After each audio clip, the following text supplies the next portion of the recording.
Pessoal, boa noite. Tudo bem com vocês, meninas? Chegamos à nossa última aula da disciplina Anatomia e Fisiologia do curso Técnico em Enfermagem da turma Tancredo Neves. Foi um prazer maravilhoso estar com vocês. Hoje é o nosso último assunto, na próxima semana, a avaliação. Vamos lá? Papel e caneta na mão. Aquele que gosta daquela caneca de café, vamos começar. Hoje o nosso assunto é sistema endócrino. Nós entendemos e aprendemos todos os sistemas do corpo até aqui, os principais. E hoje nós vamos entender o funcionamento dos hormônios. Por quê? Para que as células funcionem, tem que ter a troca de substâncias. E isso é função do sistema endócrino. O sistema endócrino é formado por um conjunto de glândulas, tá bom, pessoal? Glândulas. E elas são responsáveis pela produção e por lançarem os hormônios na circulação sanguínea. E os hormônios são quem coordenam as funções do corpo, desde o crescimento, definição das características sexuais, até a reação de medo, de fuga ou de luta, tá? As estruturas que compõem esse sistema são chamadas de glândulas endócrinas, tá? E produzem, sintetizam e liberam as substâncias de nome hormônios.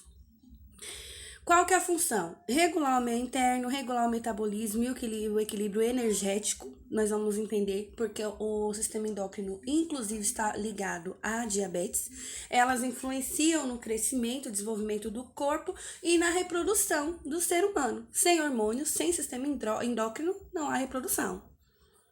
Quais são os componentes? A hipófise ou pituitária, tireoide, a paratireoides, o timo, as paratireoides ficam na tireoide, tá, pessoal?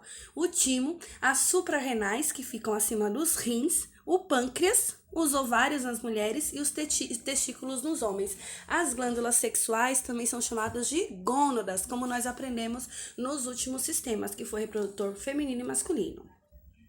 Começando pela hipófise, ela fica localizada no centro do encéfalo, logo abaixo do cérebro, né? Ela produz diversos hormônios e é considerada a mestra do corpo. Por quê? A hipófise, ela influencia o funcionamento de outras glândulas que têm os eixos que incluem a hipófise, tá? Então, a tireoide e as glândulas sexuais, elas são interligadas à hipófise. Por exemplo, existe o eixo hipotálamo, hipófise, ovário, hipotálamo, hipófise, testículos. É um exemplo, tá? Ou hipófise, hipotálamo, tireoide. Então, a hipófise ela vai ser dividida em lobo anterior, que é a adenohipófise, que vai liberar o GH, que é o hormônio do crescimento, o TSH, que é o hormônio estimulador da tireoide, o ACTH, que é o adrenocorticol, que vai estimular as suprarrenais, o LH, que é o hormônio lenitonizante, que tem a ver com a reprodução, e o FSH, que é o folículo estimulante, que tem a ver com o crescimento. Também. Esses hormônios, eles estimulam outros órgãos, tá? Eles vão interagir com outros órgãos e vão funcionar através disso. Entre essas funções, tá? Tem a manutenção da pressão arterial através das suprarrenais, porque libera o hormônio que é vasoconstrictor, que vai influenciar inclusive nos cardíacos e vai interferir também no crescimento e desenvolvimento da pessoa. Então, o lobo posterior da hipófise, que é a neurohipófise, ela armazena e secreta o ADH, que é o antidiurético, que como eu falei, vai agir com as suprarrenais, e a ocitocina, que no momento do parto vai trabalhar nas contrações musculares, né, uterinas, e na amamentação a ocitocina vai estimular a prolactina, que é a produção de leite. Sem contar que assim, gente, a neurohipófise, ela também regula o equilíbrio de água, o elétrico, né? E além da contração uterina, trabalha também nas contrações musculares. Por quê? Se tiver uma queda muito grande da função da neurohipófise, pode causar contrações musculares constantes e isso pode trazer risco à saúde do ser humano. Então, olha lá. adrenohipófise, que é essa que tá aí pra vocês de vermelho, vai ajudar na produção da prolactina, nas glândulas mamárias, que é a produção de leite, vai produzir hormônio gonadotrófico nas gônadas, que são os ovários e os testículos, o tireotrófico, que é a função da tireoide, a produção do hormônio TSH, tá? O adrenocorticotrófico, que vai trabalhar nas suprarrenais, e o somatrófico, que influencia nos ossos. Na neurohipófise, vai produzir também a ocitocina para expulsão do leite. A prolactina produz o leite, a ocitocina expulsa o leite, tá? E a ocitocina também provoca as contrações uterinas. E o antidiurético, que vai atuar no néfro, que é a unidade funcional dos rins, que trabalha na filtração e reabsorção de água. Então, ela vai controlar para a pessoa não perder mais água que o necessário na produção da urina. A tireoide fica localizada no pescoço, tem formato de borboleta e produz a tiroxina, o hormônio que controla a velocidade do metabolismo celular e a manutenção de peso. Então, se tem um funcionamento exagerado da tireoide, eu vou ter um hipertiroidismo, que vai acelerar o metabolismo. Então, o coração bate mais rápido, a temperatura do corpo fica mais alta, a pessoa emagrece porque gasta mais energia e tem uma sudorese, né, que é o suor constante. Já se tem uma diminuição no trabalho da tireoide, que é o hipotiroidismo, lembra que eu ensinei para vocês no começo? Hiper e hipo. Hiper aumenta, hipo diminui. O hipotiroidismo diminui o metabolismo, ele fica mais lento, causa edema em algumas regiões, o batimento cardíaco é mais lento, o sangue circula mais lentamente, o organismo funciona mais lentamente, a pessoa gasta menos energia, tem a tendência a ganhar peso e criar o bócio, né, que é o edema no pescoço. E o hipertiroidismo tem o aumento, né, e a expulsão do globo ocular. Olha lá. Na tireoide, nós teremos as paratireoides, que são essas amarelinhas, essas 4 amarelinhas, estão vendo? Que ficam atrás, né, posterior à tireoide. Essas 4 glândulas, elas produzem o paratormônio, que regula a quantidade de cálcio e fósforo no sangue e está totalmente ligado às contrações musculares, tá bom? Olha lá, o hipotiroidismo, quais são os sinais? Cabelo seco, irritabilidade, né, como se fosse um estresse, cansaço, pele seca e áspera e a tireoide diminuída. No hipertiroidismo, a perda de peso, olhos salientes, suores, o pescoço inchado e a tireoide aumentada, tá bom? O timo. Gente, o timo é uma glândula tão pequena quanto a hipófise, tá? E ela fica entre os pulmões e está ligada ao sistema imunológico. Ela produz hormônios de defesa, principalmente nos recém-nascidos, contra as infecções. Então, na fase de recém-nascidos, primeira infância, ele é maior. De acordo com que a pessoa cresce, na adolescência ela para de crescer, começa a atrofiar, e na idade adulta ela é bem diminuta porque as funções do timo são reduzidas, tá? Porque a pessoa já tem um sistema imunológico preparado.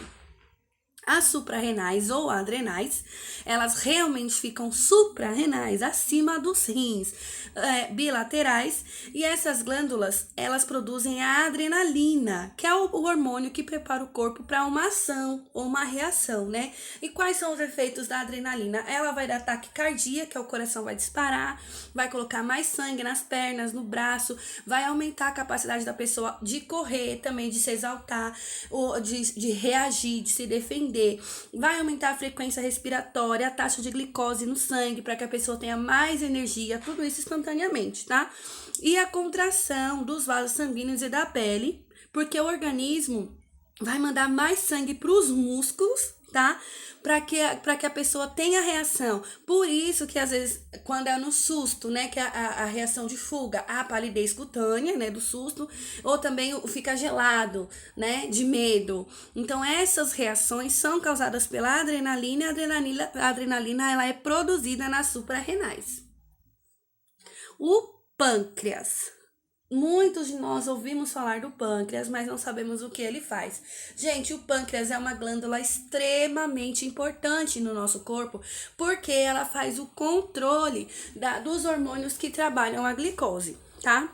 Então, o pâncreas ela vai produzir a insulina, que é o que faz com que as células saia da circulação que a glicose saia da circulação e entre nas células, é um carregador de glicose para que seja feito o metabolismo, porque se a glicose ficar circulando no sangue, a pessoa vai ter uma hiperglicemia, né? Ele pode ser diabético no caso. E também o pâncreas ela produz a solução, que é o glucagon. E o glucagon, ele faz o contrário da insulina. Quando há muita glicose no organismo, mais do que a insulina pode absorver, a glicose é armazenada no fígado e faz uma bolsa de reserva. Quando a pessoa fica muito tempo sem se alimentar e falta glicose no sangue, o pâncreas libera o glucagon vai quebrar esse glicogênio, que é o armazenamento de glicose no fígado, e vai liberar insulina no organismo. Então, o pâncreas é essencial para a vida humana, tanto para controlar a glicose quanto para colocar glicose na circulação. As glândulas sexuais, que são os ovários e os testículos, que nós estudamos nas nossas últimas aulas de sistema reprodutor feminino e masculino, né? Elas são estimuladas pela hipófise. Os ovários vão produzir o estrogênio e a progesterona, e os testículos vão produzir a testosterona, tá? O estrogênio e a progesterona que ajudam na fixação, né, do óvulo, e a testosterona que trabalha na maturação do espermatozoide. Então, aqui, ó. Os testículos, que são as gônadas masculinas, e os ovários, que são as gônadas femininas, tá? Testículos produzem testosterona, que vai trabalhar na diferenciação do corpo, porque os hormônios masculinos é quem vão dar as características masculinas ao corpo, e os hormônios femininos é quem vão dar as características femininas ao corpo e que vão facilitar e fazer com que ocorra a reprodução. Sem hormônios não há reprodução. Gente, para lembrar, as glândulas endócrinas, hipotálamo, hipófise, tireoide e paratireoides, que são 4 paratireoides, o timo, as adrenais, que são 2, o pâncreas, os ovários e os testículos, que faltaram aqui, mas tem os testículos. Estão vendo que tá ali, os 7 vermelhos são os ovários e os 7 azuis são os testículos, tá? Que são as gônadas, as glândulas sexuais. Para lembrar, estão aqui um mapinha mental para ajudar as adrenais, o pâncreas, a paratireoide, a tireoide, o hipotálamo, a neurohipófise, a adenahipófise, que são as duas terminações da hipófise, os hormônios, que são a explicação dos hormônios, e as gônadas, que são as glândulas reprodutoras. Gente, foi a nossa última aula de conteúdo. Eu fico muito grata a vocês pelo privilégio, a oportunidade de trabalhar com vocês. Dúvidas, claro, sempre, porque dúvidas, o conhecimento, ele gera dúvidas, e as dúvidas são símbolo do seu aprendizado. Então, chama lá no chat que eu estou esperando. Beijinho e até a próxima.